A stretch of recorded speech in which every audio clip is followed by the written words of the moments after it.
तो 100 साल पहले इकबाल ने कहा था, कुछ बात तो है कि मिटती नहीं हस्ती हमारी, कुछ बात तो है कि मिटती नहीं हस्ती हमारी। सदियों रहा है दुश्मन दौरे ज़मा हमारा, तौहीद की अमानत सीनों में है हमारे, आसान नहीं मिटाना नामो निशा हमारा। यूनानो मिस्र रोमा सब मिट गए जहां से, बाकी मगर है अब तक नामो निशा हमारा। न्यूज में कभी कभी दिखा दिया जाता गाड़ी पलट गई, कहीं आग लग गई, कहीं चोरी हो गई, लेकिन अब सारे न्यूज में सिर्फ दाढ़ी ही दिखती है, टोपी ही दिखती है, बुर्का ही है, मस्जिद की मीनार है, मेंबर है। यही सारी चीजें क्यों है ये मैं आपको बताना चाहता हूं। तुमको अब घरचे अपनी वैल्यू मालूम नहीं है, लेकिन कुत्ते भौंक भौंक करके बताते हैं कि ए बंदे तू गटर नाली और सड़क चौक पर खड़े होने वाला नहीं है। हम तुम्हारी हैसियत बताते हैं कि तुम मोहम्मद अरबी के शेर हो। मेरा इंट्रोडक्शन, मेरा तारुफ सिर्फ इतना ही है, या रसूल अल्लाह तेरे इश्क की बदौलत मुझे जिंदगी मिली है, तेरे इश्क की बदौलत मुझे जिंदगी मिली है। मेरी बात बन गई है तेरी बात करते करते, मेरी बात बन गई है तेरी बात करते करते। और ऐ सुन्नियो, हमारी जिंदगी का मकसद यही होना चाहिए, है जो जिंदगानी बाकी ये इरादा कर लिया है जो जिंदगानी बाकी ये इरादा कर लिया है। तेरे मुनकिरों से आका मैं मरूंगा लड़ते लड़ते, तेरे मुनकिरों से आका मैं मरूंगा लड़ते लड़ते। ये हर मोमिन का जिंदगी का वजीफा हो जाना चाहिए। अजीज़ान गिरामी वक़ार, आज हम जोधपुर शहर में हैं। ये तारीख़ी शहर है और मैं जिस जगह पर खड़ा हूँ ये मरकज़ अहले सुन्नत है। यहाँ से दबने वाली नहीं, खुलने वाली आवाज़ होनी चाहिए, इसलिए कि बहुत दूर दराज हिंदुस्तान के किसी किनारे में बैठ करके भी हम मुफ्ती आजम राजस्थान को सलाम पेश किया करते थे। यहाँ से निकलने वाली आवाज़, अगरचे वो सूफी बासफा थे, जिंदगी भर उनको सर झुकाए हुए लोगों ने देखा, लेकिन ऊंचे ऊंचे ताजों को उनके कदमों पर झुकते हुए भी देखा। बड़ी बड़ी हुकूमतों पर बैठने वाले भी उनके दरवाजे पर आते हुए लोगों ने देखा। मेरे अजीज़ों, ये बात किस लिए है? आज मेरी भी ये इज़्ज़त आपके इस शहर में सदका है उन्हीं औलिया कामिलीन का। और हम मुझे तो आज देख रहे हैं, बरसों तो आपकी आंखें मुफ्ती आज़म को देखी हुई, मुफ्ती आज़म राजस्थान को आपकी आंखों ने देखा है। एक सादा सिफत इंसान, सादे कपड़े पहनने वाला, न कोई बहुत ज़्यादा उसके एहतमामात हैं, लेकिन उसके बावजूद देखा दुनिया घूमती हुई काबे के पास जिस तरह आती है, दुनियावी दौलत जिस तरह से आती है, हुकूमत के ओहदेदारान वहाँ क्यों चले आते थे। इसलिए नौजवानों, मैं तुम्हें मैसेज देना चाहता हूँ, तुम कहाँ कहाँ किसके कदमों में इज्जत ढूंढने निकले, तुम किसको आइडियल बना करके इज्जत के और अपने आप के स्टेटस को बढ़ाने की कोशिश करते रह गए। अपने आप को बदल लिया, फिर भी वो इज्जत नहीं मिली। एक मर्दे कलंदर, एक मर्दे दुर्वेश अपना वतन छोड़कर जोधपुर में आकर बैठ गया। पूरा राजस्थान उसका, नगर नगर उसका, और हर गली गली उसकी गर्विदा हो गई। क्यों? उसके लिए सिर्फ इतनी बात मैं अर्ज करता हूं, आज मैंने भी देखा हिंदुस्तान के चप्पे चप्पे जाकर और गली गली जाकर, हर बच्चे को देखते ही मैंने देखा है, 8 साल का बच्चा भी मुझे देखता है तो सबसे पहले पुकारता है लब्बैक या रसूल अल्लाह। मियां मेरा नारा मत लगाओ, लेकिन रसूल पाक सल्लल्लाहु अलैहि वसल्लम का नारा लगा रहे हैं। ये जज्बा लब्बैक या रसूल अल्लाह। अज़ीज़ान गिरामी वक़ार, तवज्जो, अपना ज्यादा वक्त शोर में नहीं गुजारेंगे। मैं ये बात अर्ज कर रहा हूं, ये जो कुछ भी मिला है, ये इज्जतें, ये इनायतें सिर्फ इतनी इसलिए हैं कि हम किसी बड़े ख़ानदान के या हम किसी सरकारी नेता से कोई ताल्लुक़ नहीं रखते। हमारा मामला ये नहीं है कि रात के 12 बजे यहाँ के जो लोग आए हुए हैं, ये 500 रुपये और 200 रुपये दे करके बुलाए हुए वोटों की पब्लिक नहीं है। ये वोटों के लिए, इलेक्शन कैंपेनिंग के लिए जमा की हुई पब्लिक नहीं है, जो दोपहर में लाल झंडा और रात में नीला झंडा। मेरे अजीजों, मैं मजमों में जाता हूं, रात के 12 बजे के बाद भी जो गर्माहट यहां हमारे जलसों में दिखती है वो दिन के 12 बजे वहां नजर नहीं आती। क्यों? ये माल और दौलत पर जमा की हुई पब्लिक नहीं है, ये माल और दौलत और या मिठाई के लिए जमा की हुई ये वो मजमा नहीं है, बल्कि नेता हजरात भी हों तो उनसे भी मैं कहता हूं ये देख लो जरा आंख खोल करके, रात के 12 बजे हमने 100-200 रुपए देकर नहीं बुलाया, बल्कि यहां जो आया है वो ये अज़्म लेकर के आया है, मेरे मुस्तफा की बात आई कदमों में गर्दन भी दे दूंगा। नबी करीम सल्लल्लाहु तआला अलैहि वसल्लम के लिए फिदा होने वाला ये मजमा होता है। इसीलिए मेरे अजीजों, हमारी चलत फिरत से बहुत सारे लोगों को तकलीफ भी होती, डर भी लगता है, लेकिन इस जोधपुर के उस तारीखी चौक में मैं खड़ा हूं जहां कभी मुफ्ती आजम हिंद खड़े थे, कभी मुहद्दिस आजम हिंद खड़े थे। ये अगर तारीखी शहर है तो यकीनन उन बुजुर्गों की विरासत हमें भी मिली है, वही विरासत आप तक हम पहुंचाएंगे। अब आपको मैं मैसेज देना चाहूंगा, शोहदाए करबला का ये महीना है, मुहर्रम आते ही सुन्नियों के यहाँ इमाम हुसैन का तस्करा छिड़ जाता है, लेकिन याद रखो मेरे अजीजों, मौला इमाम हुसैन का जिक्र करने वाले हम हुसैन आजम का जिक्र इसलिए नहीं करते कि रो धो करके सीना पीट लेंगे या मातम करके गम मना लेंगे। गम होना फितरी बात है, लेकिन मेरा ये मिशन है, मैं करबला की दास्तान सुनाता हूं तो इस नीयत से सुनाता हूं कि 80 साल का बूढ़ा भी सुन ले तो 25 साल की जवानी उसके अंदर आ जाए। हुसैन आजम का तज़किरा रोने धोने के लिए नहीं है, मुजाहिद इस्लाम बनने के लिए है। हर साल हम मुहर्रम की तारीखों में ये तज़किरे करबला के इसलिए सुनाते हैं, मुसलमानों अपने दिलों से खौफ निकालो। आज के दरिंदे अगर कुत्तों की तरह भौंकते हुए मोहल्लों में कहीं नजर आ जाएं और अगर चाकू छुरी तलवार से किसी को डराने की बात करे तो ऐ सुन्नियो, उनसे ये कहना तुम तो आज के कीड़े मकोड़े हो, 1400 साल से हम करबला सुनते आ रहे हैं। हम 1400 साल से हमारे माँ बाप से, हमारे उलमा से करबला की दास्तानें सुनते आ रहे हैं। हमारा तो ये शीवा है, गर्दन भी अगर तलवार के नीचे आ जाए तो हम अल्लाहु अकबर ही पुकारेंगे। No compromise.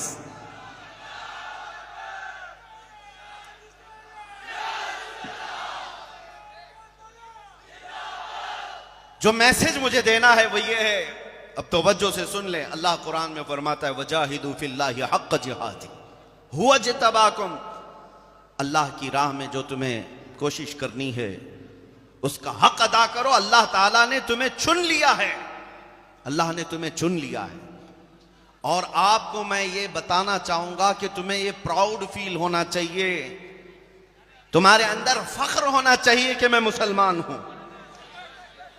और उस पर मजीद ये है कि अल्लाह ताला ने मुसलमानों में भी आपको इश्क रसूल की दौलत दी है। हाँ, अहले मोहब्बत में तुम्हारा शुमार है, रसूलुल्लाह के आशिकों में तुम्हारा शुमार है। जोधपुर शहर आने के बाद यहाँ के दबंग लोगों को देखा, ये नौजवानों को, या फिर सुबह से मिल रहे हैं, हर तीसरा आदमी तो नेता ही दिखता है। लेकिन ये बतौर तफरी मैं कह रहा हूं, नेता बनो, खुशी से बनो, कोई मसला नहीं है। हर तीसरा क्या हर दूसरा बन जाए, लेकिन मेरे अजीजों, जिसके लिए अल्लाह तबारक व तआला ने कोई भी जरा बराबर भी सुरखुरी दुनिया में अता की है, जो मकाम दिया है, उसका सबसे पहला काम यह होना चाहिए मैं हर चीज को कंप्रोमाइज कर लूंगा, मेरे नबी के नाम पर कोई कंप्रोमाइज नहीं करूंगा।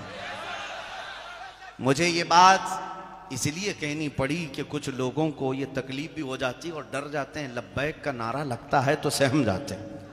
प्रशासन की निगाहें हमारी तरफ होंगी, लोगों को ऐसा लगने लगेगा कि ये कौन सी जमात आ गई, ये पड़ोस मुल्क का नारा है। नहीं मेरे अजीजों, मेरे मुस्तफ़ा किसी पाकिस्तान के ही नहीं हैं।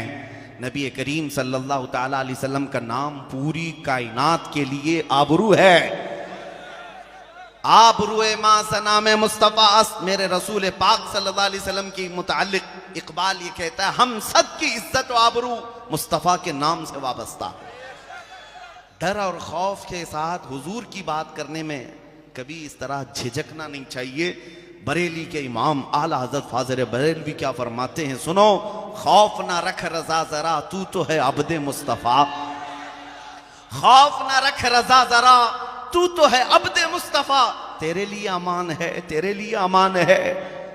यहां पर जिन लोगों को ऐसा लगता हो, मैं उत्तर प्रदेश में एक प्रोग्राम में था और उसके बाद दूसरे चंद दिनों के बाद एक आलिम दीन थे, मौलाना साहब से आए, कहा कि हजरत आपके जलसे में बैठा था, आस पड़ोस में बैठने वाले तवज्जो से सुन लीजिए, आपके साथ फोटो में आ जाते हैं तो दूसरे दिन से हमारे लिए भी तहकीकात शुरू हो जाती है। मौलाना साहब ने कहा, दूसरे दिन ही पुलिस वालों ने मुझे बुला लिया थाने पे, कहा कि आप उस वहां बैठे हुए थे और बहुत लब्बैक लब्बैक के नारे लगा रहे थे। तो मैंने कहा क्या बात है, आपको क्या है? कहा, उन्होंने कहा कि केस फलां फलां हालात ऐसे हो गए, आपके ऊपर केस डाल देंगे, कोई सेक्शन लगा देंगे। लगाया अगरचे नहीं। मैंने उनसे कहा, आप डरे हैं इस बात पर? डरे हुए हैं मेरे अजीज भाई? मैं उनसे कहा, फख्र करो, दुनिया चोरी करके थाने जाती है, तुम रसूलुल्लाह का नाम लेकर थाने पहुंचे हो, इससे बड़े फख्र की बात क्या है? तुम नबी पाक सल्लल्लाहु अलैहि वसल्लम का नाम लेकर पहुंचे हो। मेरे ताजु शरिया रहमतुल्लाह ताला अलैह फरमाते कि अगर उनके नाम पर हथकड़ियां लगाई जाएं तो यह दुनिया का सबसे कीमती जेवर होगा, ये सबसे कीमती जेवर होगा। खौफ ना रखो, डरो नहीं। हाँ, चोरी करके जाना है, मार धाड़ करके जाना है, किसी का रेप करके कोई गया है, उसके लिए ये जिल्लत है। नबी पाक सल्लल्लाहु ताला अलैहि वसल्लम के नाम पर गया है तो वो बिलाल हबशी का वारिस है, वो खुबैब इब्न अदी खब्बाब इब्न अल-अरद का वारिस है। नबी करीम सल्लल्लाहु ताला अलैहि वसल्लम की बारगाह में चले जाना, कल क़यामत के दिन खड़े होना। अगर दुनिया ने पकड़ करके तुम्हें जुर्मों की सजा दी थी, यहां पर बारगाह मुस्तफा में तो सबको पहुंचना है क़यामत के दिन। अर्ज करना, या रसूल अल्लाह, दुनिया में मुझे आपका नाम लेने की वजह से हथकड़ियां लगाई गई या मारा पीटा गया है, मेरा यकीन ये कहता है उस दिन अगर हुजूर के बाजू खुल गए तो उससे बेहतर पनाह तुम्हारे लिए क्या हो सकती है? उससे बेहतर पनाह क्या हो सकती है?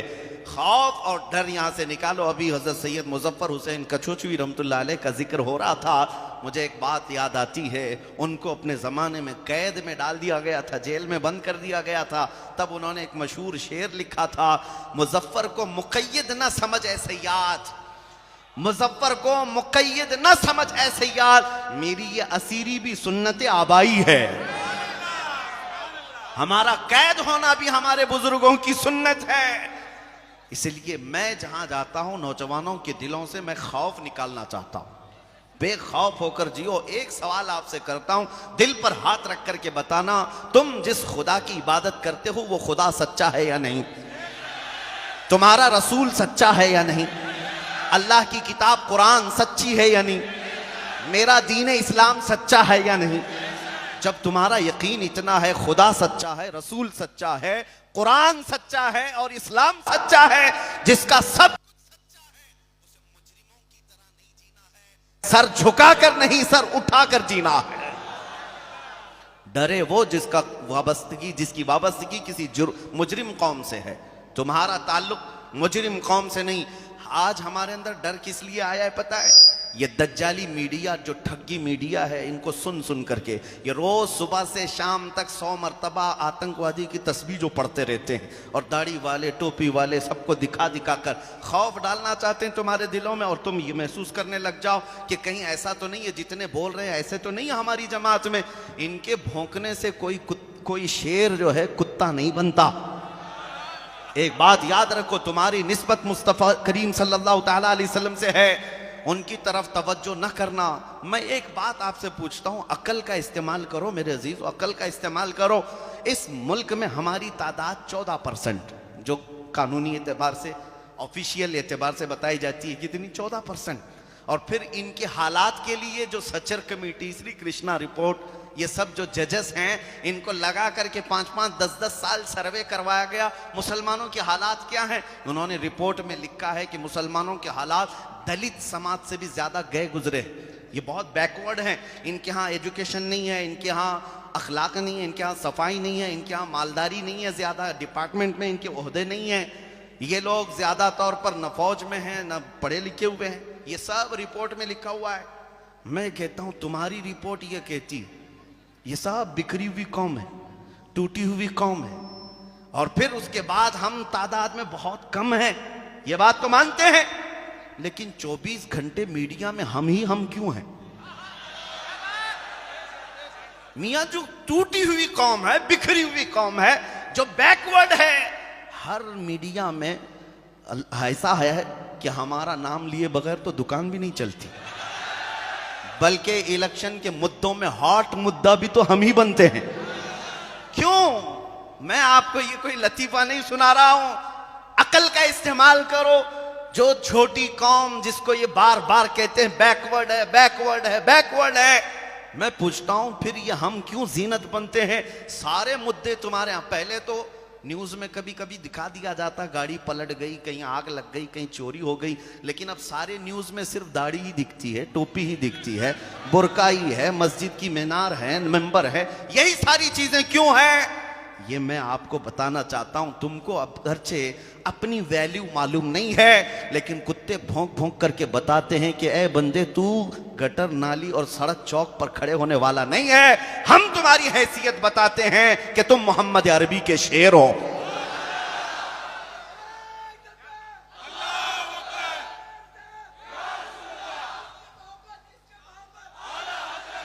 सब कुछ हमारा लुट जाने के बाद भी आज हम ही निशाने पर हैं। ये सिर्फ हमारे मुल्क की बात नहीं, वक्त की सुपर पावर ताकतें भी सिर्फ दाढ़ी वालों को ही टारगेट कर रही हैं। क्यों? किस लिए? हम सबके निशाने पर हैं।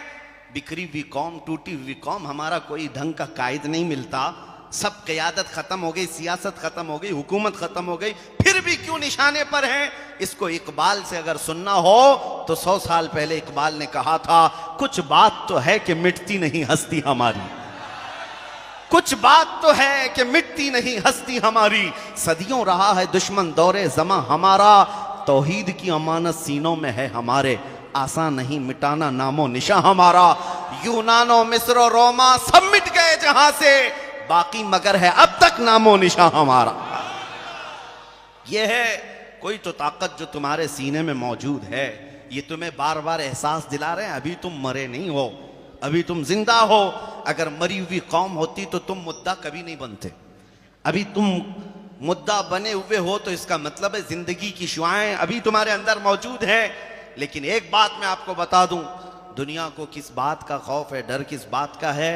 तुम्हारी दाढ़ियों से नहीं, तुम्हारी टोपियों से नहीं, तुम्हारे गाड़ी बंगलों से नहीं, तुम्हारी सियासत से नहीं, तुम्हारी बड़ी बड़ी ताकतों से नहीं। दुनिया को अगर किसी बात से उलझन होती है तो तुम्हारे सीनों में छुपे हुए इश्क मुस्तफ़ा से होती है, छुपा हुआ जो इश्क रसूल है। इसलिए कि उन्हें पता है, तारीख जानते हैं, ये इश्क रसूल की दौलत ही ऐसी है, 313 निहत्ते सहाबा के अंदर भी आ जाए तो 1000 के बखे उड़ने, और फिर वो खजूर पर जिंदगी गुजारने वाले, पैबंद लगे कपड़े पहनने वाले, बगैर चप्पल के घूमने वाले मदीना तैयबा से जब निकल पड़े थे उमर इब्ने खत्ताब के जमाने में, तो वक्त की 2 सुपर पावर ताकतें, पर्शियन एम्पायर, रोमन एम्पायर, दोनों को घुटने टेकने पर मजबूर कर दिया था। कोई और ताकत नहीं है जो पर्शियन एम्पायर को हमेशा के लिए खत्म कर दिया, रोमन एम्पायर को हमेशा के लिए खत्म कर दिया, कोई ताकत नहीं। वो सिर्फ रसूलुल्लाह के उन दीवानों की ताकत थी जिनका सिपह सालार कभी खालिद बिन वलीद था। मेरे अजीजों, हमने अपने असलाफ की तारीख बुला दी, इसलिए अब डर लगने लग गया, खौफ आने लग गया। कोई बात नहीं, आज हालात अगर जैसे तैसे हों, मैं आपको बताऊं ये कोई नया जमाना नहीं, कोई नए हालात नहीं। हम पीछे चलते हैं तारीख के, सैयदना इमाम हुसैन के साथ जो हुआ करबला के मैदान, हम क्या वो तारीख सुनते हैं रोने के लिए या कहानी समझ करके? नहीं, उनके एक एक कदम को, उनके एक एक लम्हे को देखना, करबला के मैदान, किस बात पर वो डटे हुए थे। मियाँ एक तरफ उनको ऑफर थे, अगर वो यजीद के मुतालिक बैअत को तस्लीम कर लेते, उनके बच्चे भी महफूज, उनका घर भी महफूज, हो सकता उनको माहाना बेहतरीन वजीफा और फिर किसी इलाके की गवर्नरी और किसी जगह की मिनिस्ट्री भी मिल जाती। इतनी सारी चीजें छोड़ दिया, 6 माह के बच्चे का खून भी बह गया, उनके जवान बेटों की लाशों पर घोड़े भी दौड़ गए, ये सब बर्दाश्त किया इमाम हुसैन ने। लेकिन उस दुनिया के बड़े ऑफर्स को क्यों ठुकराया? ये पैगाम वहां से लेने की जरूरत है। ऐ नौजवानों, ये तो बहुत पहले की बातें समझ रहे हो आप, 1400 साल पहले की। मौला हुसैन की रूह आज भी हमारी मदद कर रही है। ये कहते हुए तुम्हारे जमाने में इस तरह के यजीदी कुत्ते अगर आ जाएं तो तुम्हें इस मैदान मुस्तफा को छोड़कर कभी किसी यजीद की तरफ झुकाव हरगिज नहीं रखना। जिस मैदान में भी तुम्हें लथेड़ने की कोशिश की जाए, तुम दामन हुसैन से अगर वाबस्ता हो तो ये नारा लगा करके जाना, मर्द हक बातिल के आगे मात खा सकता नहीं, सर कटा सकता है लेकिन सर झुका सकता नहीं।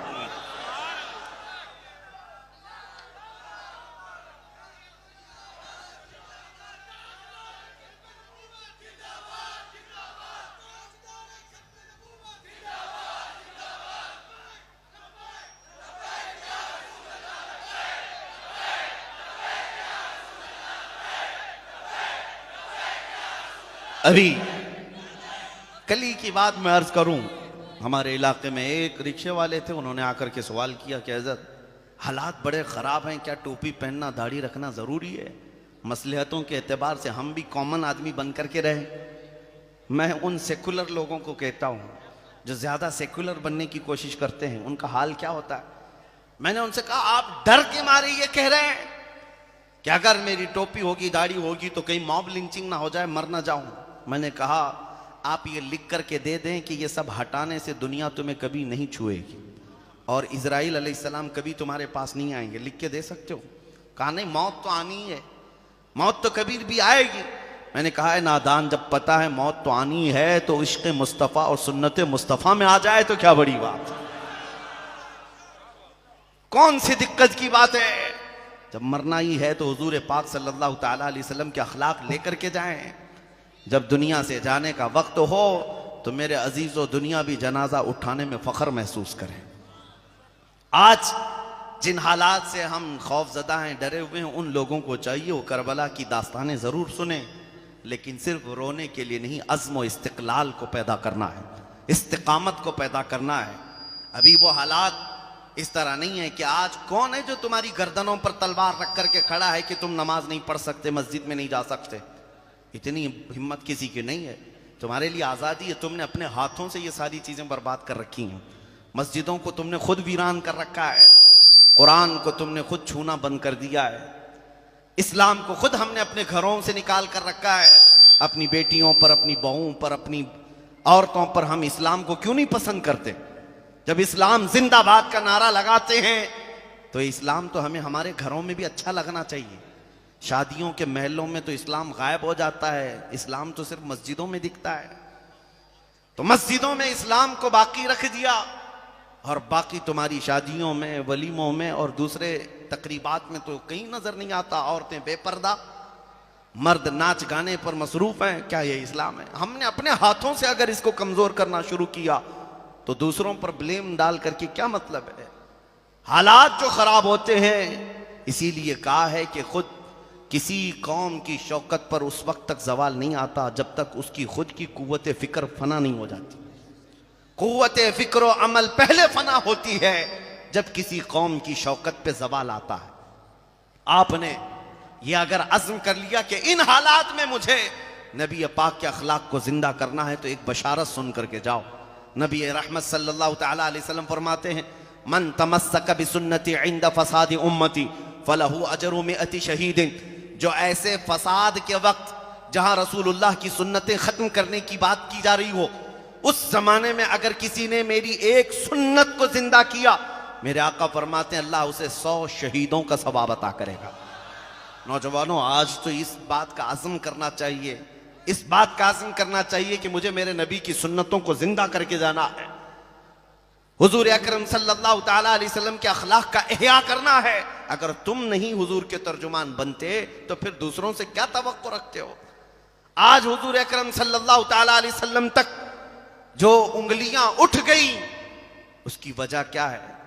हमने खुद दामन मुस्तफ़ा से इतनी दूरी इख्तियार कर ली है, इतनी दूरी इख्तियार कर ली है कि पहले के लोग सिर्फ हुजूर अकरम सल्लल्लाहु अलैहि वसल्लम के अखलाक देखना चाहते तो मुसलमानों में देख लेते, हुजूर की सुन्नतें देखना चाहते तो तुम में देख लेते।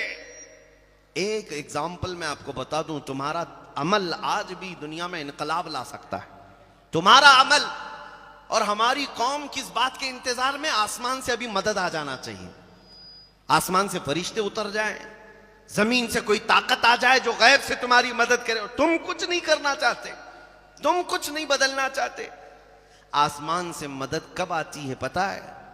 बदर के मैदान में आई जरूर 5000 फरिश्तों की मदद, लेकिन आपको पता है वो 313 सहाबा मदीने से 160 किलोमीटर तक गर्मियों की शिद्दत में बगैर चप्पल करके चल कर गए।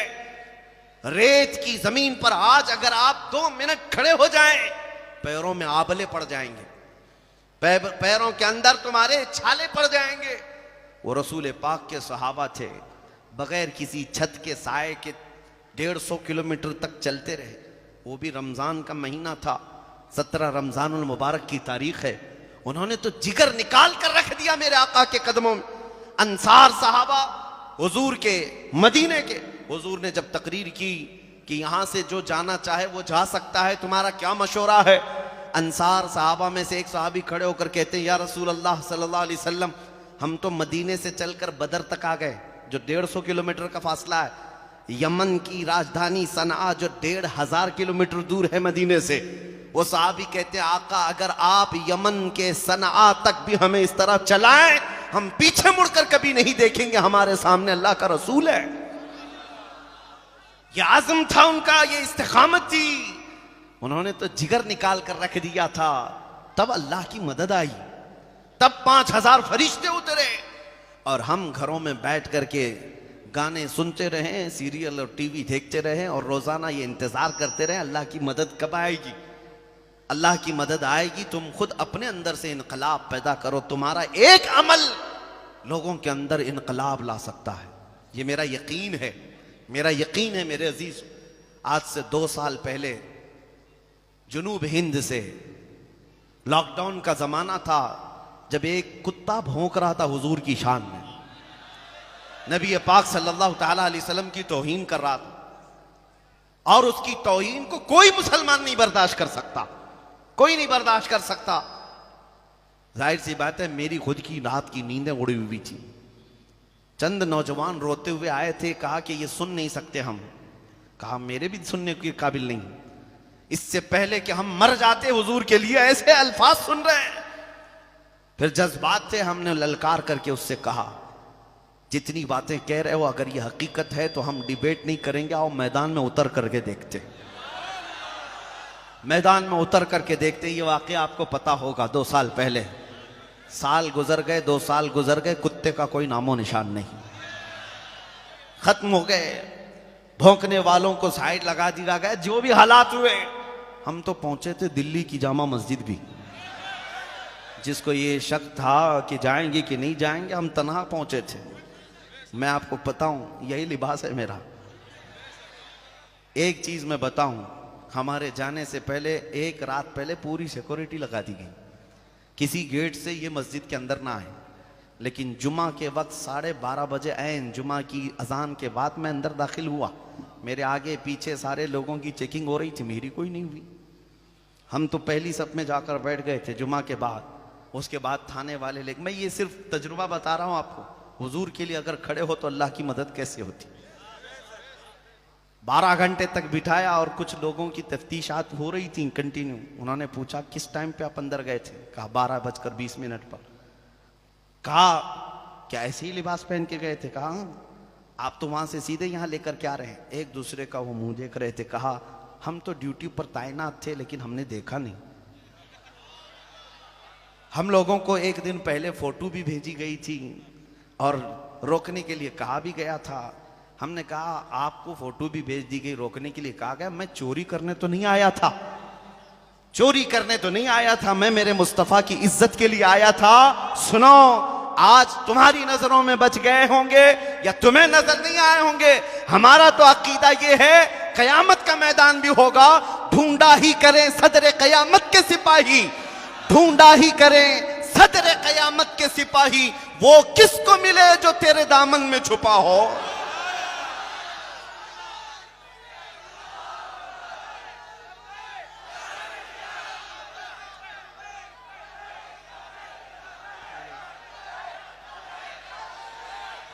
आवाज लगाना तुम्हारा काम है, कोशिश करना तुम्हारा काम है, पाए तकमील तक पहुंचाना मेरे रब की शान है। 50 लोगों में पुकारी हुई वो हमारी आवाज थी जिसको दुनिया के चप्पे चप्पे तक मौला ने पहुंचाया। लोग अगरचे ये समझते हैं कि सोशल मीडिया का दौर है इसलिए पहुंच गई होगी, सोशल मीडिया में हजारों लोग भरे हुए हैं, यही आवाज क्यों पहुंचाई गई? और भी हैं, ये आवाज क्यों पहुंचाई गई? मैं अपनी तारीफ के लिए नहीं कह रहा, दिल से जो बात निकलती है असर रखती है, पर नहीं ताकत परवाज मगर रखती है, उड़ करके जाएगी आवाज। कभी ये मत देखना बड़ी कॉन्फ्रेंस में बोलूंगा, बड़े मजमे में बोलूंगा। हम तो 50 लोगों के मजमे में उस कुत्ते को ललकारे थे और दूसरे दिन सीधे जाकर टैग हो गया और चुप भी गई बात। ऐसा लगने लगा कि हमने दुम पे पांव रख ही दिया, उछल कूद शुरू हो गई थी। आपको पता है, मैं ये तजुर्बा इसलिए अर्ज कर रहा हूं, कभी अपने आप को तन्हा महसूस मत करना। तुम जिस मैदान में भी हो, अल्लाह के रसूल तुम्हारे साथ है, अल्लाह रब्बुल इज्जत की शान है ये। बस फर्क सिर्फ इतना यह है कि सहम कर, डर कर कभी भी। दूसरी बात ये भी, मेरे जज्बात में बोलने का ये मतलब नहीं कि जोधपुर वाले निकल पड़े और गोली बारूद बंदूक तलवार लेकर लड़ने के लिए जाए। मेरा ये मशवरा भी कभी नहीं होता। मियाँ तलवार बंदूक गोली तो बहुत दूर की बात है, मैं तो आपको ब्लेड लेने की भी बात नहीं कर रहा। रेजर और ब्लेड भी मत रखो, क्योंकि हमारे पास अगर प्लास्टिक की चाकू भी होगी तो आतंकवादी वैसे ही बना दिए जाएंगे, प्लास्टिक की भी होगी तो बन जाओगे। मैं उस चीज का मशवरा नहीं दे रहा हूं, मैं आपको मशवरा सिर्फ इतना दे रहा हूं, ये सारी ताकतें एक जगह पर। मैंने देखा है 4 साल पहले की बात, एक पैरों से माजूर खादिम हुसैन को व्हील चेयर पर लाकर बिठाया जाता, वो एक बार लब्बैक का नारा लगाता था तो यूरोप की धरती भी हिलती नजर आती थी। ना हाथ में कोई तलवार, ना कोई चाकू, ना कोई हथियार। क्यों? एक माजूर आलिम दीन की आवाज पूरी दुनिया में गूंजती है। इसका मतलब यह है, ताकत तख्तो ताज को नहीं कहते, ताकत फौज और ताकत को नहीं कहते, ताकत दर हकीकत इश्क़ मुस्तफ़ा को कहते हैं। वो तुम अपने सीनों में ले आओ, फिर तुम्हें किसी हथियार की नहीं, तुम्हारा चलना फिरना भी बहुत सारे कीड़ों की नींद हराम कर देगा। सिर्फ चलना फिरना तुम्हारे लिए बस काफी है। मैं ये नहीं कहता कि तुम कोई सख्त तशद्दुद के मामलात करो, नहीं, हालात के एतबार से हम अमन के ख़्वाह हैं। हमेशा मेरे आका सल्लल्लाहु तआला अलैहि वसल्लम ने अमन की दावत दी है। ये बात भी फरमाया मेरे आका ने, ला ततमन्नौ लिक़ा अदुबिकुम, कभी भी दुश्मन से जंग की तमन्ना मत रखना, लड़ने भिड़ने की तमन्ना मत रखना, कत्ल गारत की बातें मत करना। लेकिन हुजूर ने फरमाया, अगर तुम्हारे सरों पर फिर कोई सवार हो जाए तो फिर इस्तिकामत के साथ डटे रहना, अल्लाह की मदद तुम्हारे साथ होगी। और एक बात याद रखो, आज यहां पर हुजूर सईदी आकाई व मौलाई मुजद्दिद अल-फैसानी रहमतुल्लाह तआला अलैह का जिक्र भी होगा। आपके नाम से जलसा मंसूब किया गया और ऐसे आलिम रब्बानी को आज के दिन में जिक्र करना जरूरी है जो इमाम हुसैन का वारिस है, सैयदी इमाम अली मकाम का वारिस है, अपने किरदार से, अपने अमल से। एक दौर हिंदुस्तान में ऐसा आया जब डिक्टेटर अकबर का था, वो तानाशाह जो 50 साल तक हुकूमत करता रहा, उसके सामने कोई इलेक्शन नहीं, जो बैठ गया। और ये इतना ही नहीं, अखंड भारत जिसकी सीमाएं अफगानिस्तान तक पहुंचती थी, ईरान तक, ये सारा मिलकर के एक हिंदुस्तान बनता, उस पर हुकूमत करने वाला अकबर, लाखों की फौज जिसके पास है। दिमाग किसी ने खराब कर दिया, वजीरों की सुन करके उसने एक नया दीन लॉन्च किया, कहा कि मोहम्मद अरबी सल्लल्लाहु अलैहि वसल्लम का लाया हुआ दीन इस्लाम पुराना हो गया, 1000 साल हो गए, अब एक नए दीन की जरूरत है। उसने एक नया दीन लॉन्च किया जिसका नाम दीन इलाही रखा। और उसमें क्या था? मिक्सचर दीन था एक। उसमें अजानों की जगह सीप बजाई जाएगी, नाकूस बजाए जाएंगे, मिंबरों पर मस्जिदों की मूर्तियां भी रखी जाएंगी, नमाज भी पढ़ी जाएगी, खलत मलत कर दो, सब सेम, ये भी आए वो भी आए। उस जमाने में बादशाह है तानाशाह, जिसके यहां कोई भी प्रोटेस्ट का सिस्टम ही नहीं, जमहूरी हुकूमत नहीं है, डेमोक्रेसी नहीं है। उस दौर में एक आलिम रब्बानी मुजद्दिद अल्फसानी खड़ा हुआ, अहमद फारूकी सरहिंदी रदी अल्लाह तआला अन्हु, और इन्होंने अपनी तकरीरों से जब लोगों को जगाना शुरू किया, हो सकता है बहुत सारे लोग डरे सहमे हुए होंगे, इतने बड़े बादशाह के खिलाफ कौन खड़ा होगा, लेकिन एक आलिम रब्बानी जिसको अल्लाह ताला दिल वसी कर देता है, वो किसी ताकत से नहीं घबराता, नहीं डरता, उसे जो अमानत सुपुर्द करना है करके जाता है, अंजाम देखा जाएगा अल्लाह की बारगाह में। जब आवाज उठाना शुरू किया तो अकबर को आकर शिकायतें की लोगों ने कि ये तो तुम्हारे दीन के खिलाफ है। पूछा क्या कहता है ये? अहमद फारूकी सरहिंदी कहा ये कहता है दीन होगा इस रुए जमीन पर तो मोहम्मद अरबी का दीन इस्लाम होगा, दीन इस्लाम के नाम पर कोई नया दीन एक्सेप्ट नहीं किया जाएगा। बादशाह के खिलाफ बोल रहा है, बादशाह के खिलाफ तकरीरें करता है, पकड़ो और जेल में डालो।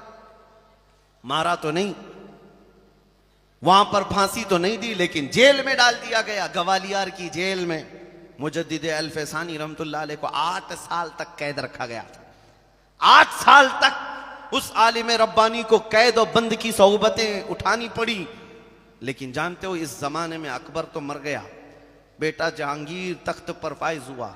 8 साल गुजर गए तो जहांगीर के पास एक कासिद आया ग्वालियर की जेल से, कहा कि हुजूर आपके अब्बा के ज़माने में एक मौलाना को कैद किया गया था, अहमद फारूकी सरहिंदी।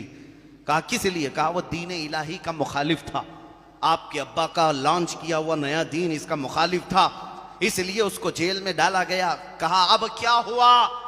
सुनो नौजवानों, ग्वालियर की जेल से आने वाला कासिद कहता है गजब हो गया, 8 साल के अंदर उस जेल के अंदर इस मौलवी ने, इस आलिम ने जाकर 700 कैदियों को आलिम बना दिया है। जेल की सरजमीन है, फजर की नमाज जमात से, जोहर की नमाज जमात से, असर की नमाज जमात से नमाज होती है, कभी तफसीर कुरान, कभी हदीस रसूल, कभी फिक़ह की किताबें पढ़ाई जा रही हैं। वो जेल के अंदर जाने के बाद लगता नहीं है कैदी यहां पर रहते हैं, ऐसा लगता है गुंबद खजरा की छांव में बैठे हुए हैं। एक हकीकी गुलाम मुस्तफ़ा की जिंदगी यही होती है, वो हर जगह मुसलमान है और अपने नबी की अमानतें लेकर चलता है। तुम जहां पर भी इसे ले जाओ, मेरे मुस्तफ़ा का दामन वो साथ लेकर के चलेगा। आज मैं आपसे यही कहना चाहता हूं, तुम तो कंप्रोमाइज कर लेते हो, लोगों को देखकर तुम्हारी टोपियां छुप गई, तुम्हारी दाढ़ियां खत्म हो गई, तुम सेकुलर बनने की कोशिश करते रह गए। तुम्हें ऐसा लगा कि मैं रख लूंगा तो लोग मुझे ताना देंगे, लोग मुझे मुल्ला जी कहेंगे, लोग मुझे दकियानुसी कहेंगे, ये पुराना आदमी हो गया, मौलाना लोगों के साथ हो गया। मेरे अजीजों, इस दुनिया के ताने से डरकर तुम अपने आप को बदल लिए। तुम्हें पता है ये दुनिया जिस दिन तुम मरोगे, तुम्हारी कब्र पर 1 घंटा बैठने को भी तैयार नहीं होगी। मट्टी डाला और इधर निकल गया। उस कब्र की तन्हा रात में अगर कोई तुम्हारी कब्र में आता है तो आमिना का लाल तशरीफ लाता है, वो मोहम्मद अरबी सल्लल्लाहु तआला अलैहि वसल्लम की साथ आएगी। तुम्हें कब्र में उस रसूल का सामना करना है और फिर क़यामत के दिन भी उस रसूल के सामने हाजिर होना है। तो छोड़ो इनके तानों से, ये 4 दिन भोंक तो सकते हैं, हमें जिसके सामने चेहरा दिखाना है उसका चेहरा क्यों ना अपनाएं। इसलिए कि एक सुन्नी आशिक रसूल जो होता है वो मरता भी है तो खौफ से नहीं मरता, वो इश्क से मरता है। इधर आंखें बंद होंगी, उधर मुस्तफ़ा की जियारत होगी। लिहाजा ऐ सुन्नियों, तुम इस तरह के जो मामलात करते चले गए, लोगों से डर कर अपना दीन छुपाना, लोगों से डर कर के अपने आप को समझौते में ले आना। हम मान लेते हैं अजान भी कम कर लेंगे, नमाज भी छुप कर पढ़ लेंगे और उसके बाद कलमा भी अब जोर से नहीं पढ़ेंगे। कहां कहां तक पीछे तुमको दुनिया ढकेलती रहेगी और तुम इसी तरह पीछे चले जाओगे। एक दिन तुम्हारी अजमतों का सौदा हो जाएगा। आज जो हालात पेश आए हैं हमारी माँ और बहनों के नाम पर, ये सुल्ली ऐप, ये तमाम जो ऐप बना करके औरतों के नाम पर जो इज्जतें नीलाम की जा रही हैं, किस वजह से है? इसलिए कि इमाम गजाली ने फरमाया था, जो उम्मत अपने नबी पाक के खिलाफ गालियां सुनकर खामोश रहेगी, उस उम्मत पर ऐसा वक्त आएगा कि उनकी माँ और बहनों की इज्जतें बाजारों में नीलाम होंगी और उस वक्त ये कुछ न कर सकेंगे, कुछ ना कर सकेंगे। ये हालात जो आ जाए, उसकी वजह यही है कि तुम जिस तरह से झुकते चले गए। मैं एक सहाबी रसूल की बात बताऊं, हजरत नुअमान रदी अल्लाह ताला अन्हु, ये सफीर बनकर गए थे, एम्बेसडर बनकर गए थे एक बादशाह के यहां। एक बादशाह जो मजहब इस्लाम से ताल्लुक रखता नहीं है, हुजूर पाक सल्लल्लाहु ताला अलैहि वसल्लम के ये सहाबी सफीर बनकर के गए। बादशाह को पता चला मोहम्मद अरबी का कासिद आ रहा है, सफीर आ रहा है, तो उसने रेशम का कालीन बिछा दिया उनके इस्तकबाल के लिए। तवज्जो, रेशम का कालीन बिछा दिया और उनके इस्तकबाल के लिए जो कुर्सी रखी गई थी वो सोने से कलाई की हुई थी। सोने से कलाई की हुई कुर्सी रखी गई है। जब वो सहाबी रसूल मदीने से करीब 1500 किलोमीटर दूर का सफर किया, उस वक्त कोई कम्युनिकेशन नहीं है, इंटरनेट नहीं, मोबाइल नहीं, फोन नहीं है। सहाबी तन्हा गए हैं, कासिद बनकर गए रसूलुल्लाह के। जब उस बादशाह के पास गए तो देखा रेशम का कालीन बिछा हुआ है। आपने पांव से ठुकरा दिया और कहा इस कालीन को हटाओ, मैं जमीन पर चलकर आता हूं। बादशाह के उस कालीन को ठुकरा दिया और फिर जब कुर्सी पर बैठने की बात आई, सोने से कलाई की हुई कुर्सी थी, उन्होंने देखा, उसके बाद उसको भी गिरा दिया और कहा मुझे आम जो कुर्सी होती वही दो। बादशाह ने पूछा इतना एटीट्यूड, इतना घमंड किस बात का है आपको? आपने मेरा बिछाया हुआ कारपेट हटा दिया, कालीन हटा दिया, हमारी लगाई हुई कुर्सी को हटा दिया। उस सहाबी रसूल ने जवाब दिया, बादशाह बात दर हकीकत यह है, मैं मुसलमान गुलाम मुस्तफ़ा हूं। मेरे नबी पाक की शरीयत में मर्द के लिए रेशम भी हराम है, सोना भी हराम है। रेशम का तूने कालीन बिछाया, अगर उसके बजाय कोई दूसरी होती तो मैं नहीं मना करता। कुर्सी पर अगर सोना ना होता तो मैं मना नहीं करता। तुमने जो हराम चीज वहां रखी थी हमने उसको टुकरा दिया। मैं पूछता हूं, नौजवानों, वो तो मदीने से बहुत दूर थे, उनका रिस्पेक्ट हो रहा था, उनकी इज्जत हो रही थी। बादशाह के दरबार में सारा ले लेते, कौन देख रहा है? नहीं, उस सहाबी का ईमान ये था, मैं उस रसूल का गुलाम हूं जो मदीने में बैठ करके भी मेरे हालात को मुशाहिदा कर रहा है। उन्होंने खयानत नहीं की। जिस दूर दराज इलाके में भी गए वहां मेरे मुस्तफा की अमानतों को लेकर के गए। आज हमारा क्या हाल है? यहां किसी को थोड़ा बहुत मकाम मिल जाए और ऊंचा पद मिल जाए तो ये तो पूजा पाठ भी शुरू कर लेता है। सब कुछ खत्म हो गया। तुम्हें यह एहसास नहीं होता कि अल्लाह के रसूल तुम्हें देख रहे? अजीजा ने गिरामी वकार, दीन इस्लाम को हर जगह सीने से लगा कर रखो तो ही इज्जत है। और इधर उधर लोगों के खुशामदी में रहोगे तो इसी तरह मुनाफिकों की तरह जिंदगी होगी। इज्जत पाना है तो सिर्फ मुस्तफ़ा करीम की सच्ची निस्बत से पा सकते हो। अब और एक मिसाल मैं आपको बताऊं। एक नौजवान जिसको अक्सर मैं कोट करता हूं अपनी तकरीरों में, ऑस्ट्रेलिया का कोई नौजवान प्लेन में सफ़र कर रहा था। एयर होस्टेस ने उसको शराब पेश की। उसने कहा कि आई एम ए मुस्लिम। शराब पीना नहीं था, मना कर देता मुझे नहीं चाहिए, लेकिन उसने कहा मैं मुसलमान हूं। तो एयर होस्टेस खड़ी हो गई, कहा ये क्या जवाब है आपका, ये किस तरह का रिप्लाई है? कहा इसीलिए मैं जवाब दे रहा हूं कि इस्लाम और शराब दो अपोजिट चीजें हैं। मुझे ही नहीं, आइंदा किसी और मुसलमान को भी मत देना। प्लेन में बैठा हुआ है। उस लेडी ने कहा, उस एयर होस्टेस ने, शराब सबको सप्लाई कर रहे हैं, पी लो, रेस्ट करो, रिलैक्स हो जाओ, सफर लंबा है, आसानी के साथ सो सकते हो आप, इसमें इतना आपको आर्ग्यू करने की क्या जरूरत है? उस नौजवान ने कहा अगर आप शराब पिलाना ही चाह रही हैं तो मेरी एक रिक्वेस्ट है, पहले पायलट को पिलाओ, पायलट को पिलाओ। उसने कहा पायलट पीता होगा अपने घर में, लेकिन अभी वो ऑन ड्यूटी है, ऑन ड्यूटी है, अभी नहीं पिएगा। उस मुसलमान ने कहा एयर होस्टेस से, मोहतरमा याद रखो मुसलमान पूरी जिंदगी ऑन ड्यूटी होता है।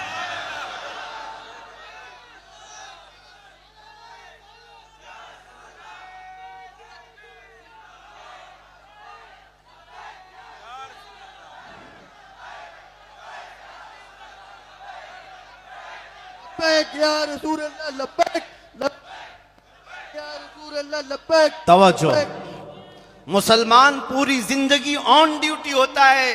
तुम बाजार में हो, तुम्हारा नाम अगर अहमद मोहम्मद है तो बाजार में भी अहमद मोहम्मद हो। मस्जिद में भी अहमद मोहम्मद हो, दुकान पर भी अहमद मोहम्मद हो। हम वो नहीं है कि इधर कुछ और हो गए उधर कुछ और हो गए। इसीलिए एक बात और कह देता हूं, जो उनसे बेगाना हुआ नबी पाक सल्लल्लाहु अलैहि वसल्लम से, फिर उससे इज्जतें रूठ जाती हैं, खत्म हो जाती हैं। इज्जतें दो जगह मैं तुम्हें दिखाता हूं। नौजवानों, बहुत सारे लोगों को ऐसा लगता है हमें हॉलीवुड और बॉलीवुड के एक्टर और एक्ट्रेस को फॉलो करने से बड़ी इज्जत मिल जाएगी, वो पॉश लोग हैं, स्टार लोग हैं, उनके पीछे चलना चाहिए। और लोग अपने अपने नाम के साथ उनके फैन भी लगाकर फख्र करते हैं, हम इनके फैन उनके फैन, पता नहीं कितने पंखे कितने कूलर। लेकिन हमने देखा है जिसके तुम फैन थे, चंद दिनों के बाद जब वो बूढ़ा हो गया तो तुम नया ढूंढने लग गए। उसके तो चेहरे पर झुर्रियां आ गई, कमर टेढ़ी हो गई, दांत टूट गए, तो अब वो हीरो अच्छा नहीं लगता, नया ढूंढना है। दुनिया का ये मिजाज है। दुनिया ने जिस चीज को इज्जत समझा वो पाउडर, लाली और मेकअप को। मेरे अजीजों, जहां ये एक्टर और एक्ट्रेस बूढ़े हो गए, दुनिया ने उनको साइड लगा दिया। वहां भी यही हाल है और इनकी नेता नगरी में भी यही हाल है। 40-40 साल किसी पार्टी की खिदमत करते रहे, जवान दूसरे आ गए तो बूढ़े साहब को साइड लगा दिया। अब आपका काम नहीं, आप नौजवानों को करने दो। लेकिन मैं आपको बताऊं, नबी पाक सल्लल्लाहु ताला अलैहि वसल्लम के गुलामों का हाल यह है, 80 साल का अगर अशफाक हुसैन नईमी हो तब भी उसकी इज्जत में इजाफा है।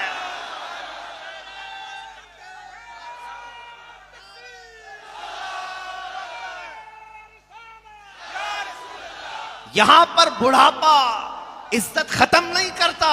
तुम्हारी आंखों ने देखा होगा मुफ्ती आजम हिंद, मुफ्ती आजम राजस्थान को, ये जितने बूढ़े होते गए उतनी इज्जत बढ़ती चली गई। यहां पर बुढ़ापे में इज्जत खत्म नहीं होती। अरे वो पाउडर, लाली और मेकअप से लाई हुई इज्जत नहीं थी।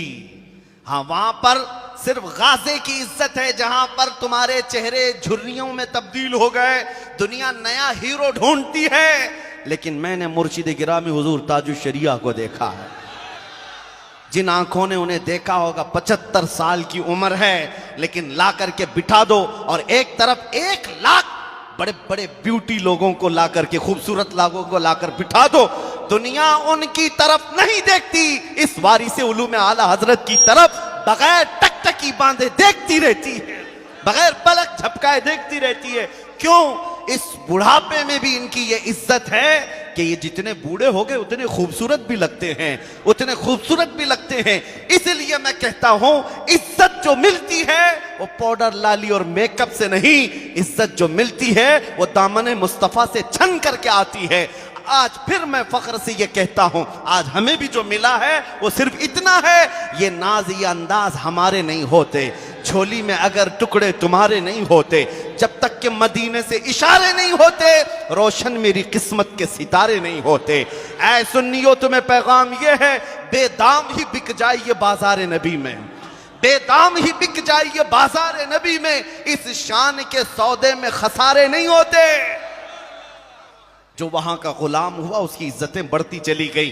बिलाल हबशी को आज एहतराम की नजर से हम देखते हैं, अगरचे वो हबशा के रहने वाले थे, काले थे, काली औरत के बेटे थे, लेकिन जानते हो रसूल करीम सल्लल्लाहु ताला अलैहि वसल्लम की गुलामी से वाबस्ता होने के बाद इज्जत का हाल ये है, जब मक्का फतह हुआ था, मेरे आका ने बिलाल को खाने काबा की छत पर चढ़ा दिया था, ताकि दुनिया ये देख ले, जिस बिलाल के पांव में तुम रस्सी डालकर खींचते थे, इन्हें कोड़े मारते थे, इन्हें अंगारों पर सुलाते थे, मेरी गुलामी की वजह से हालात को बदल लेने दो, फिर नबी पाक के गुलाम की इज्जत देख लेना, अल्लाह ताला उसे काबे की छत पर पहुंचा देता है। इसीलिए आज के हालात से भी घबराना नहीं, इस्तिकामत का दामन थामे रखना, अपने नबी पाक से वाबस्तगी बरकरार रखना, चाहे हमारे 1000 टुकड़े हो जाएं, हमारे नबी पाक के नाम से हम कोई कंप्रोमाइज नहीं करेंगे। हालात आते हैं, करबला में भी आए, लेकिन ये एंड नहीं हो सकता, एंड नहीं हो सकता। इसलिए कि हमारा मानना यह है, कत्ले हुसैन असल में मर्गे यजीद है और इस्लाम जिंदा होता है हर करबला के बाद। आज हालात की खराबी का रोना मत रोना, मैं उसके लिए हमेशा एक शेर गुनगुनाता हूं, कुछ देर की खामोशी है फिर शोर आएगा, कुछ देर की खामोशी है फिर शोर आएगा। आज अगर कुत्तों का वक्त है तो कल हमारा दौर आएगा।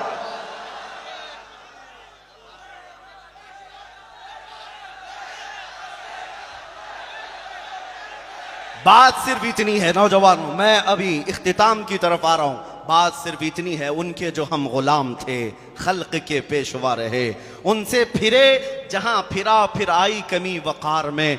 मैं तुम्हें उस पॉइंट पर लाना चाहता हूं। लोग अगर समझ नहीं पा रहे हो तो फिर मैं वजाहत के साथ बता दूं। इसलिए कि प्रशासन भी, पुलिस डिपार्टमेंट वाले भी, LIO वाले भी, CID वाले भी, सारे लोग कोट करते रहते हैं तकरीर क्या है। मैं उनको भी बता देता हूं हमारी कोई छुपी छुपी तकरीर नहीं है, आपको भी समझा करके बताता हूं। मैं इस कौम को उस पॉइंट पर लाना चाहता हूं जहां मेरे नबी ने जाते वक्त अपने सहाबा को छोड़ा था। बस हमारी कामयाबी वहीं पर है, हमारी इज्जत वहीं पर है, हमारी ताकत और कुव्वत मदीने तैयबा के ताजदार के कदमों में है। आबरूए मां जना में मुस्तफ़ा अस्त, हम सब की इज्जत और आबरू रसूलुल्लाह के नाम से वाबस्ता है। और एक बात मैं आपको बता दूं, आला हज़रत फाजिल बरेलवी रदी अल्लाह तआला अन्हु का मशहूर एक शेर है, वो मैं अभी आपसे कहता हूं। सुन्नियों का मजमा मैं अक्सर जगह नाप करके देखता हूं कि कितना इनके अंदर हुब्बे रसूल भरा हुआ है। और मैं यकीन के साथ कहता हूं, आधा मिसरा मैं कहता हूं, आधा आप ही मुकम्मल करेंगे, इतना यकीन मुझे पहले से है। इसलिए कि सुन्नियों का मजमा है। मैं पूछता हूं, वो जो न थे तो, वो जो ना हो तो, मेरा यकीन सही था। मैं कोई तैयारी करा करके लाया हुआ यह मजमा नहीं है, यह बिला इख्तियार बोलने वाला मजमा है।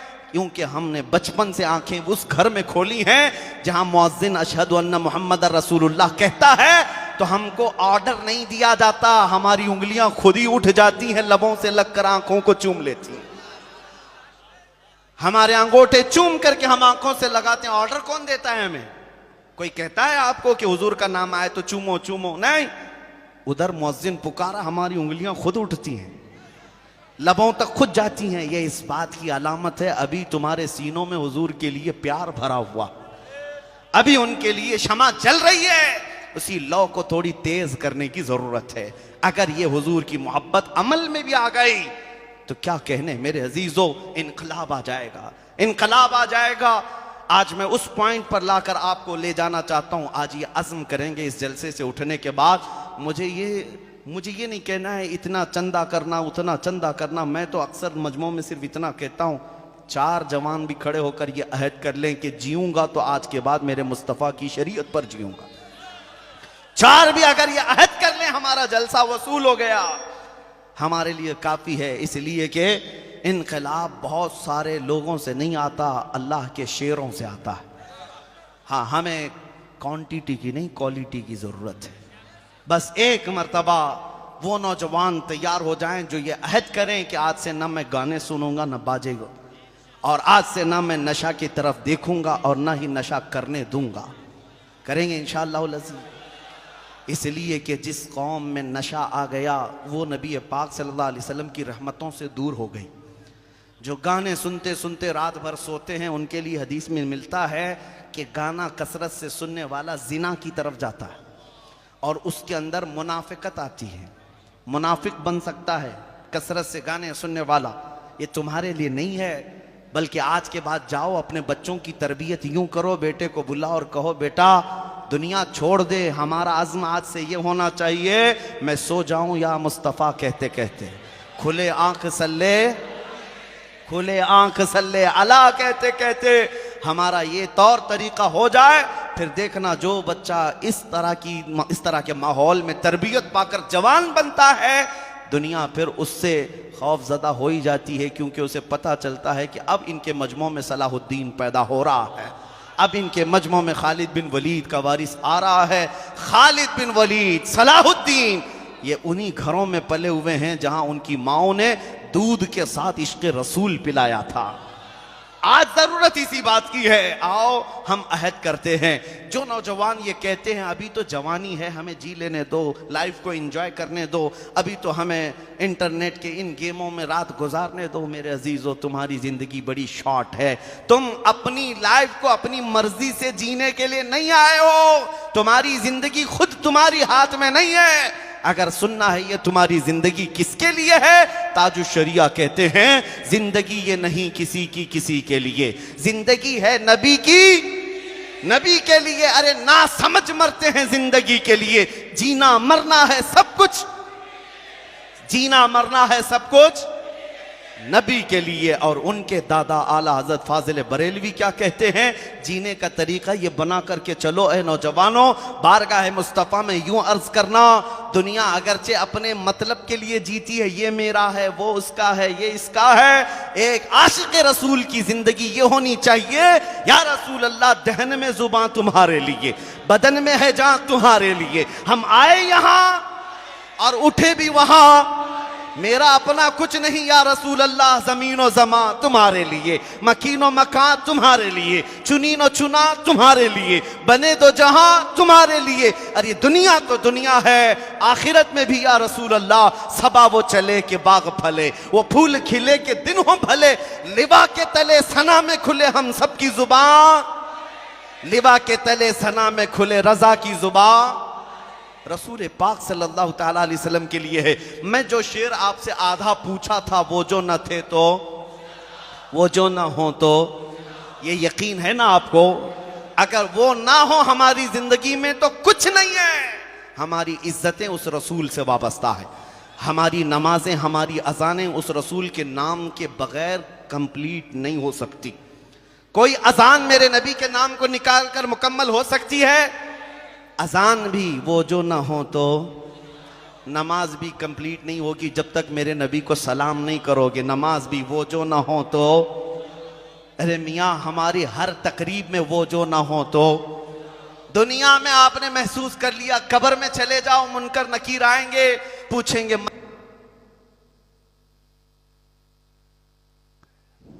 अरे आप hello hello hello hello hello hello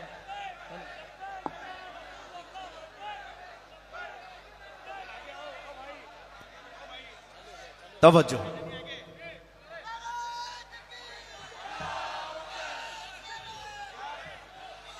आप हजरात उनको छोड़ दें, छोड़ दें, छोड़ दें, इसलिए कि पता है, पूरी दुनिया भी जानती है, परवानों का कोई कंट्रोल नहीं होता, कहीं नहीं होता, दीवानों और परवानों का कंट्रोल नहीं होता। फौजी जो होते हैं उनको कंट्रोल किया जा सकता है, दीवानों को कौन कंट्रोल करे। बस नबी पाक सल्लल्लाहु अलैहि वसल्लम के नाम की ये दीवानगी है, हमारे लिए नहीं है। मैं ये पूछ रहा था, वो जो ना हो तो, खत्म करने पर आता हूं, आपको भी सुकून हो जाएगा। जिंदगी ये है, और कब्र में फरिश्ते आकर पूछते हैं तुम्हारा रब कौन है, तुम्हारा दीन क्या है। बहुत सारे तो जवाब दे देंगे, मेरा रब अल्लाह है, मेरा दीन इस्लाम है। तीसरा सवाल जहां आकर हर मुनाफिक अटक जाएगा, मा कुन्त तक़ूलु फी हक़्क़ि हाज़ा रजुल, हुजूर को दिखाकर पूछेंगे मुनकर नकीर, इनके बारे में क्या कहता था।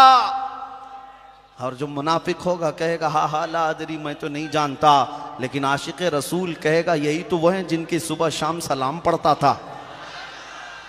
हादा मोहम्मदुन रसूलुल्लाह, ये मोहम्मद अल्लाह के रसूल हैं। पता ये चला, जब तक वहां आखिरी सवाल का जवाब नहीं दोगे फंसे रहोगे क़यामत तक, पीटे जाओगे, कूटे जाओगे। इसलिए मैं कहता हूं, कब्र में भी वो जो ना हो तो, वो जो ना हो तो, और हश्र के मैदान में आ जाएं, पूरी मखलूक आदम अलैहिस्सलाम से लेकर ईसा अलैहिस्सलाम तक हर नबी के पास जाती रही, कहेंगे और नबी इज़हबू इला गैरी, जाओ किसी और के पास, और पूरी मखलूक आएगी फिर आखिर में उस मदीने के ताजदार के पास, जिनके लबों पर अना लहा होगा, आओ मैं तुम्हारे लिए बैठा हूं। जब पूरी मखलूक वहां जाकर अर्ज करती है, मेरे नबी पाक सिफारिश करेंगे, अल्लाह उनकी सिफारिश को कबूल करेगा। फिर पता ये चला, खलीलो नजी मसीहो सफी, सभी से कहीं कहीं न बनी, ये बेखबरी की खल्क फिरी, कहां से कहां तुम्हारे लिए। कयामत के मैदान में भी सब जगह घूम करके आए, पहुंचा फिर आखिर में आमिना के लाल के पास। फिर पूछता हूं, दुनिया में भी मैंने पूछा था, वो जो ना हो तो, और कब्र में भी वो जो ना हो तो, और हश्र में भी वो जो ना हो तो। जब तुम्हें पता है हर जगह की वही जरूरत है, तो फाजिल बरेलवी को सुनो क्या कहते हैं, आज ले उनकी पनाह, आज मदद मांग उनसे, आज ले उनकी पनाह, आज मदद मांग उनसे, कल न मानेंगे क़यामत में अगर मान गया। उन्हें जाना, उन्हें माना, न रखा गैर से काम, लिल्लाहिल हम्द मैं दुनिया से मुसलमान गया। अजीज़ा ने गिरामी वक़ार, इज्जत व वक़ार चाहते हो और सुरखरुई चाहते हो और तुम्हारे लिए यहाँ बुलंद मकामात चाहते हो तो ये बॉलीवुड और हॉलीवुड के गाने में, बाजों में नहीं है। तुम्हारे लिए ये इधर उधर के नगमों में नहीं है। तुम्हें अगर इज्जत पाना है तो देखो 100 साल गुजर गए, आज भी हमारे मजमों में बरेली का ताजदार आला हजरत जिंदा नजर आता है।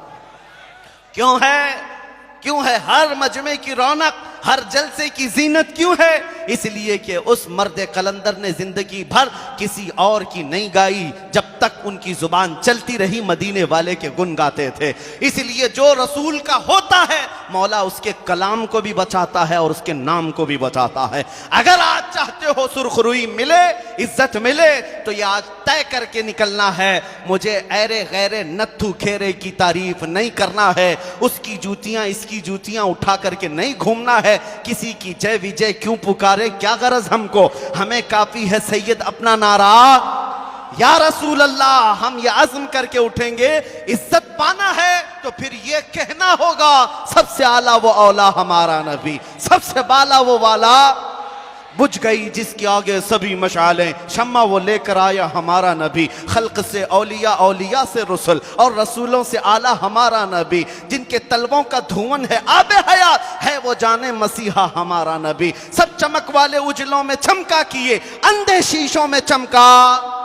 मुल्क कौनैन में अंबिया ताजदार, ताजदारों का आका हमारा नबी। गमज़दों को मुज़्दा दीजिए कि है रज़ा, बेकसों का सहारा हमारा नबी। आखिर में इतना कहना चाहूंगा सुन्नियों, इज्जत जो मिलती है वो कहां से मिलती है? वो एक ही दरबार से है। कौन देता है देने को मुंह चाहिए, कौन देता है देने को मुंह चाहिए। अरे देने वाला है सच्चा हमारा नबी।